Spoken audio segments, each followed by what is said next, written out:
এই গ্রামটি নাম কানপুর গ্রাম। এই গ্রামটি খুব সুন্দর, কিন্তু এখানে একটি অভিশপ্ত তেঁতুল গাছ আছে, যার কারণে এই গ্রামের মানুষেরা খুব ভয়ে ভয়ে থাকতো। সন্ধ্যার দিক করে ওই অভিশপ্ত তেঁতুল গাছের দিকে কেউ যেত না।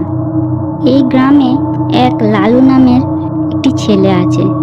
সে খুব কুঁড়ে, কোনো কাজ সে করতো না, সব সময় শুয়ে বসে এরকম করেই দিন কাটাতো। তার প্রধান কাজ ছিল বাড়িতে শুয়ে থাকা আর মা বাবার মুখ শুনে বাইরে বেরিয়ে বন্ধুদের সঙ্গে গল্প করা। সেরকমই একদিন ছিল। সন্ধ্যা হয়ে এলো, লালুর বাবাও এলো না, আর বাড়িতে একটা সবজিও নেই, কিছু খাবারও নেই। কিছু না রান্না করলে কেউ তো কিছু খেতে পারবে না, সবাইকে শুকিয়ে থাকতে হবে। যাই, লালুকে বলি, লালু, ওই লালু, ওঠ না রে। কি হয়েছে মা? তুমি কি আমাকে একটু নিশ্চিন্তে ঘুমাতেও দেবে না? রে, একটাও সবজি নেই, বাজার নেই, যা না একবার, তোর বাবাও আসে না। কিছু রান্না করতে হবে না, তুমি আমার মতন শুয়ে থাকো, দেখবে খিদে পাবে না, আর কিছু হবে না। তুই নালে শুয়ে শুয়ে তোর খিদে পাবে না, কিছু হবে না, কিন্তু তোর বাবা এত খেটে খাটে কাজ করে আসবে, তাকে তো খিদে লাগবে, তার তো খাবার চাই। তুই যা না বাবা, বাজার থেকে কিছু সবজি নিয়ে আয় না। ঠিক আছে, কি নিয়ে আসতে হবে বলো? কিছু মাছ, আদা, রসুন, পেঁয়াজ, টমেটো, কাঁচা লঙ্কা, এইসবই। আর কিছু সবজি যদি পাস তো নিয়ে আসবি। কি মাছ নিয়ে আসবো? তুই কি বাজারে গেছি, জানবো কি মাছ আছে? দেখবি যেই মাছটা ভালো পাবি সেটাই নিয়ে আসবি। এই বলে লালু বাজারের দিকে রওনা দিল। কি রে কুম্ভকর্ণ লালু, কোথায় যাচ্ছিস? তোর ঘুম হয়েছে?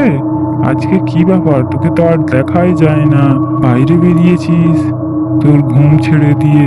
আর মজা করিস না, মা জোর করে পাঠালো বাজার আনতে। আমি ঘুম যাই না, ঠিক আছে? আমি শরীরকে বিশ্রাম দিই। ওসব তোরা বুঝবি না, যাবি যদি চল। হ্যাঁ যাবো, চল না। তো কি খাওয়াবি, কি আনতে যাচ্ছিস? এই মা অনেক সবজি, মাছ ফাছ সব আনতে বলেছে, ওইগুলোই আনতে যাচ্ছি। আমি তোর সঙ্গে বাজারে যাব, তো তুই আমাকে কি খাওয়াবি বল? এক কাজ কর, আমি এখানে বিশ্রাম নিই, তুই আমাকে আমার বাজার করে এনে দে। হবে না লালু, তুই যদি বলিস তাহলে তোর সঙ্গে আমি বাজারে যাব, আর তোকেও যেতে হবে। লালু আর তার বন্ধু মজা করতে করতে বাজারের দিকে গেল। বাজারে গিয়ে তার মায়ের বলা এক বড় কাতলা মাছ কিনল আর কিছু সবজি সাথে নিয়ে মজা করতে করতে, হাসাহাসি করতে করতে তারা বাড়ির দিকে রওনা দিল। সন্ধ্যা হয়ে গেল। লালু, এইদিকে সেই অভিশপ্ত তেঁতুল গাছ আছে, এখন সন্ধ্যাও তো হয়ে এলো, এইদিকে যাওয়াটা কি ঠিক হবে? গ্রামের সবাই বলে এই অভিশপ্ত তেঁতুল গাছে নাকি ভূত পেতনিরা সব থাকে। এখান থেকে না যেয়ে বড় রাস্তা দিয়ে গেলে হয় না? বড় রাস্তা দিয়ে গেলে হয়তো একটু দেরি হবে, কিন্তু যাই না, চল না। তুই কেন এত ভয় পাস বলতো? আমাকে দেখ, আমি কত সাহসের সঙ্গে যাচ্ছি, কিছুই হবে না, চল। আচ্ছা লালু, এই অভিশপ্ত তেঁতুল গাছটা তো কেটে দিলেই হয় বল? কেটে দিলে আর কিছু তো থাকে না। ঠিকই বলেছিস, কিন্তু কে এই তেঁতুল গাছকে কষ্ট করে কাটতে যাবে বল? তার চেয়ে বরং যেমন আছে তেমন থাক। তুই চ, কিছু হবে না, চল। এই বলে তারা ওই রাস্তা দিয়ে রওনা দিল। যেতে যেতে তারা সামনে অনেক বড় এক কালো মোটা দড়ি দেখতে পেল। তারা হাত দিল, দিয়ে দেখলো কেমন খসখসে টাইপের, আর খুব গন্ধ বেরোচ্ছে। তারপর তারা উপর দিকে চেয়ে দেখে এক পেতনি বসে আছে। তখন তারা ভয়েতে খুব জোরে দৌড় দিল।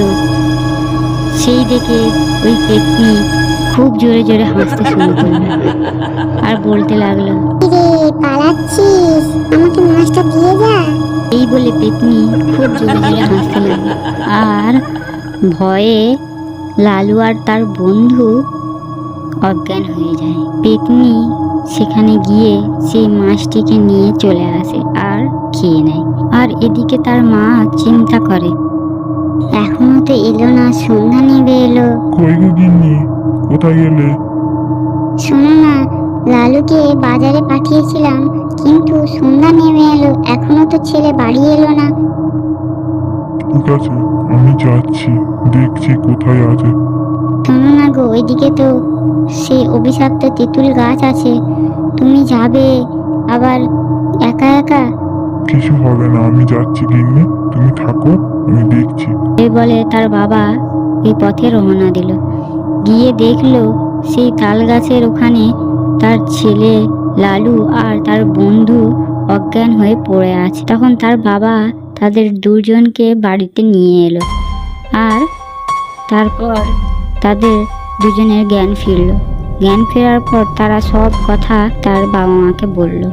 তারপর থেকে ওই রাস্তায় আর কেউ চলাফেরা করলো না। दोस्तों, कैसी लगी आपको ये कहानी? अगर अच्छी लगी तो हमारे चैनल को सब्सक्राइब करके बेल आइकॉन दबाना मत भूलना।